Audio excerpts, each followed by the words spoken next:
Bienvenue sur Speedy News.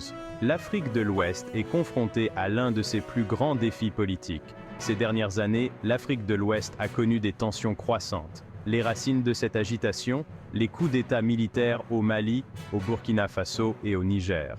Ces bouleversements ont porté le colonel Assimi Goïta au pouvoir au Mali, provoquant d'importants troubles.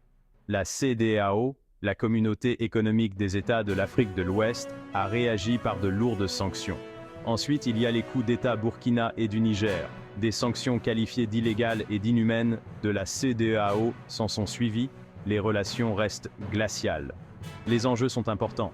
La CEDEAO met en garde contre l'isolement diplomatique et politique de ces régimes militaires.